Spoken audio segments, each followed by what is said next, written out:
జై శ్రీమన్నారాయణ. నేను మీ icon astrologer Gattupalli Suresh Babu.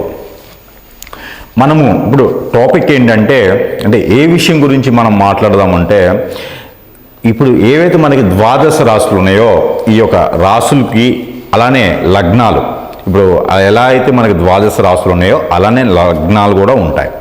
అంటే మనకి ఇప్పుడు మేషరాశి ఉందనుకోండి, మేష లగ్నం ఉంటుంది, వృషభ రాశి వృషభ లగ్నం ఉంటుంది. అలానే మనకి రాశులు అయితే ఎన్ని ఉన్నాయో లగ్నాలు కూడా అన్నీ ఉంటాయి. 12 రాశులు 12 లగ్నాలు ఉంటాయి.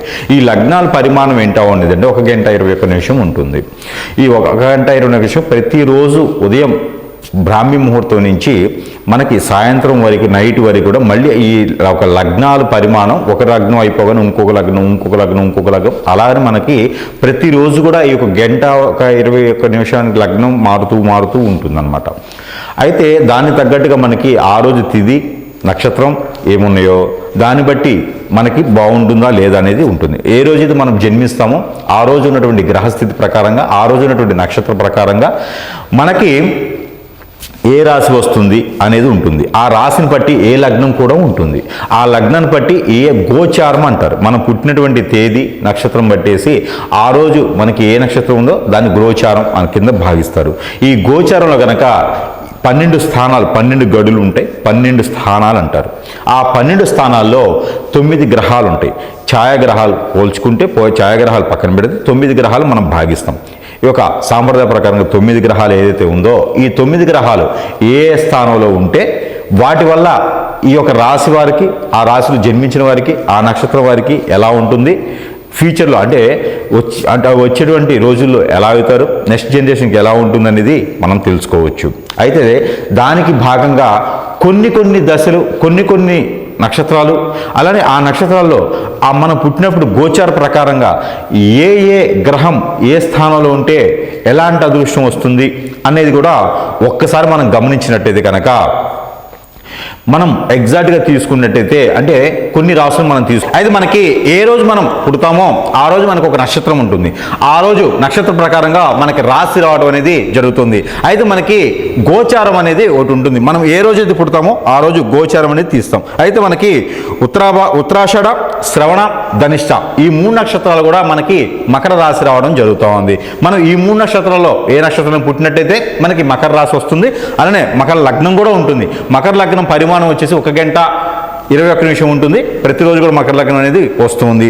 అది ఏ రోజు వస్తుంది ఏంటనేది మీరు చూసుకోవాల్సినటువంటి గోచార ప్రకారంగా మనం జన్మించినటువంటి గోచారం ఏదైతే ఉందో ఆ గోచారంలో మనకి గ్రహాలు కూడా ఉంటాయి. ఈ గ్రహాలు ఏ స్థానంలో ఏ గ్రహం ఉండడం వల్ల మనకి శుభ అశుభ ఫలితాలు ఉంటాయి. మనం జన్మించేటువంటి తర్వాత మనం ఫ్యూచర్లో ఏమవుతాము, ఏం చేస్తాము, ఈ గ్రహ దోషాల వల్ల ఏం జరుగుతుంది అనేది మనం చూసినట్టయితే కనుక ఈ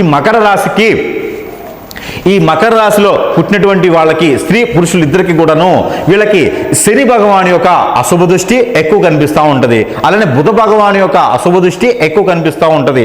అలానే వీళ్ళకి శత్రుత్వం అనేది కూడా కొంతమేర ఎక్కువగానే కనిపిస్తూ ఉంటుంది. అలానే మనకి మాటల ద్వారా గొడవలు అవడం కూడా ఎక్కువ మేర చూస్తూ ఉంటాము. అలానే వీళ్ళకి ఎక్కడ కనపడకుండా సైన్సిస్ట్ గానో, మెడికల్ సంబంధించిన కోడింగ్ గానో, ఏదైనా సాఫ్ట్వేర్ జాబ్లో కూల్గా ఉండేటువంటి జాబ్స్, గవర్నమెంట్ ఎంప్లాయీస్ గానో ఎక్కువగా కనిపిస్తూ ఉంటారు మకర రాశి వారు. అందుకంటే చంద్ర భగవాన్ యొక్క శుభ దృష్టి ఉండడం వల్ల అలాంటి జాబ్స్ వీళ్ళకి రావడం జరుగుతూ ఉండిద్ది. అయితే మనకి ఈ యొక్క సూర్య భగవానుడు సొంత ఇంట్లో ఉన్నప్పటికీ మంచి కలిసి వస్తుంది. అలానే సూర్య భగవానుడు 4, 6, 8 స్థానంలో ఉన్నటువంటి వీళ్ళకి ఇంట్లో పెద్దవాళ్ళకి ఏదన్నా అనారోగ్య సమస్య రావడం, ఇంట్లో పెద్దవాళ్ళు లేకుండా ఉండడం వీళ్ళ వల్ల అని కాదు, అలా గోచార ప్రకారంగా కనబడుతుంది. దానికి తగ్గట్టుగా వీళ్ళు ఏదైనా పరిహారం చేసుకున్నట్టు కనుక ఖచ్చితంగా ఆ ఒక పరిహార నిమిత్తంగా ఈ యొక్క ఏదైతే అశుభ దృష్టి ఉందో శుభ దృష్టిగా మలుచుకునే దానికి ఆస్కారం ఉంది. అందుకే మనం పుట్టినప్పుడు కనుక ఏదైతే నక్షత్రంలో ఏదైతే రాశిలో పుడతామో అక్కడ గ్రహాలు ఏమైనా అనుకూలంగా లేకపోతే కనుక ఖచ్చితంగా అక్కడ శాంతి హోమం, శాంతి పూజ అని చేస్తారు. అందుకోసమే ఆ చేయించుకున్నట్టయితే కనుక ఈ గ్రహాల నుంచి వచ్చేటువంటి దోషాలు అన్నీ కూడా తొలగిపోయేసి అదృష్టం బాగుంటుంది. అయితే మనకి ఏదైతే ఈ స్నానాల్లో ఎప్పుడు మనకి 6, 4, 9 స్థానాల్లో కనుక రవి భగవానుడు, అలానే మనకి సొంత స్థానంలో, అలానే 2వ స్థానంలో, 6వ స్థానంలో, 9వ స్థానంలో శని భగవానుడు, అలానే మనకి బుధ భగవానుడు స్వస్థానంలో 6వ స్థానంలో 12వ స్థానంలో బుధ భగవానుడు ఇలాంటి గ్రహస్థితి ఉంటే కనుక కుజుడు గురువు కానీ సొంత ఇంట్లో ఉంటే అదృష్టం కలిసి వస్తుంది. అలానే మనకి కుజుడు ఎవరైతే ఉన్నారో ఈయన కనుక స్వస్థానంలో అలానే మనకి 2, 4, 6, 12 స్థానాల్లో కనుక ఉన్నట్లయితే కనుక ఆ ఒక చెడు దృష్టి ఉండడం వల్ల కుజు దోషం కింద పరిగణిస్తారు. అయితే మనకి ఈ స్థానాలు అన్నిటి కనుక చూసుకుంటే కనుక వీటి మీద 6వ స్థానంలో గురువు ఉన్నట్లయితే మనకి ఆ కుజు దోషం అనేది భరించదు, అంతగా పెద్దగా పరిమాణంలో ఉండదు. కాబట్టి ఆ ఒక 4వ స్థానంలో కుజుడు ఉన్న 6వ స్థానంలో కుజుడు ఉన్నప్పటికీ కూడా అదే 6వ స్థానంలో గురువు ఉన్నట్లయితే కనుక ఆ ఒక కుజు దోషం లేదు అనే అర్థం ఈ యొక్క మకర రాశి వారికి మాత్రమే. అలానే కనుక మనకి ఏదైతే 6వ స్థానంలో కనుక రవి భగవానుడు ఉంటే ఖచ్చితంగా గవర్నమెంట్ జాబ్ ఉంటుందని చెప్పొచ్చు. కానీ ఆ రవి భగవానుడితో పాటు అశుభ దృష్టి శని భగవానుడు ఉంటే గవర్నమెంట్ జాబ్ వస్తుంది, కానీ తక్కువ రోజులు వస్తుంది, ఎక్కువ కాలం అయిపోయిన తర్వాత వస్తుంది. ఇలాంటి మనం గమనించుకోవాలి. దానికి తగ్గట్టుగా మనం పరిహారం కనుక చూసుకున్నట్టయితే కనుక మనకి ఏ అశుభ దృష్టిలో ఉన్నటువంటి గ్రహాలు ఏవైతే ఉన్నాయో అవి శుభ దృష్టిగా మలుచుకునే దానికి కూడా ఉంటుంది. కాబట్టి ఆ మేర మనం పుట్టిన తర్వాత 5 సంవత్సరాల లోపు కనుక మనము ఖచ్చితంగా ఈ గ్రహరీత్యా గోచార నుంచి వచ్చి ఉన్నటువంటి దోషాలు ఏవైతే ఉన్నాయో అవి తీర్చుకున్నట్టయితే కనుక మీకు ఈ కరెంట్ జనరేషన్ ఏదైతే ఉందో ఇప్పుడు ఈ రాశి ఎలా ఉంది, ఈ నక్షత్రం ఎలా ఉంది, ఈ నెలలో ఎలా ఉంది అని ఎలా చూసుకుంటున్నామో మనం ఇది కాదు గోచారం కూడా గమనించుకొని చూసుకోవాలి. ప్రతి 3 మాసాలకు ఒక్కసారైనా సరే మీరు ఆ గోచారం సంబంధించినటువంటి దానాలు, ధర్మాలు, యజ్ఞాలు, యాగాలు, హోమాలు మీ యొక్క స్తోమత కొంచెం చేయించుకున్నట్టయితే కనుక ఖచ్చితంగా ఆ గోచారంలో ఉన్నటువంటి దోషాలన్నీ తొలగిపోయేదానికి ఎక్కువ ఆస్కారం ఉంది. మకర రాశి వారికి మరొకటి ఉంది. ఏదైనా శని భగవానుడు 2, 4, 6 స్థానాలు ఉన్న వాళ్ళకి, ఏదైనా రాహుకేతు 6, 7, 12 స్థానాలు ఉన్న వారికి ఎక్కువగా బ్లాక్ మ్యాజిక్, హిప్నాటిజం, చేతబడులు కూడా చేయించుకునేటువంటి పద్ధతి కూడా ఉంటుంది. అలానే చేతబడి చేయించబడి ఉంటారు కూడా.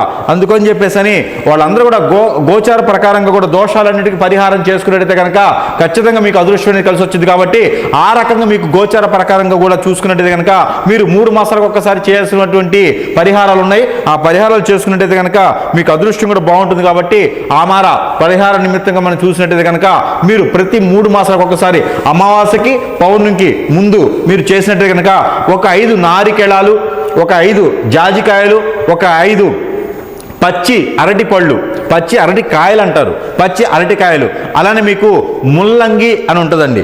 ఈ ముల్లంగి, అలానే మీకు తోటకూర, అలానే మీకు పాలకూర ఏవైతే ఉన్నాయో ఇవన్నీ కూడా మీరు రుబ్బి అలానే దాంట్లో వాటర్లో కలిపేసి ఆవులకి కనుక మీరు పెట్టినట్టయితే కనుక మీకు ఆ ఒక ఏదైతే గోచారంలో ఉన్నటువంటి దోషాలు ఉన్నాయో ఇవన్నీ కూడా తొలగిపోయేదానికి ఉంటుంది. కాబట్టి ఆ మేర మీరు ప్రయత్నం చేయొచ్చు. అలానే మీకు ఇంకొక పరిహారం ఏంటంటే మీకు ఏదైతే అంజీరు అలానే మీకు సఫ్రాన్ అని ఉంటుంది, ఏదో కుంకుమ పువ్వు, ఈ 2 కూడా కలిపేసి మీరు నవగ్రహాలకు అభిషేకం చేసుకున్నట్టయితే ఆ గోచార ప్రకారంగా ఉన్నటువంటి దోషాలు కూడా మీకు తొలగిపోతాయి.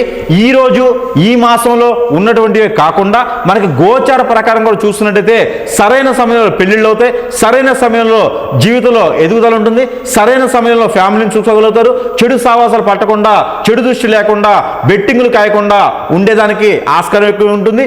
అమ్మాయిలమ్మటి అబ్బాయిలమ్మటి పడకుండా కూడా ఎక్కువగా ఉంటుంది. అలానే ఈ మకర రాశి వారికి అదృష్ట సంఖ్య 8, 5, 3.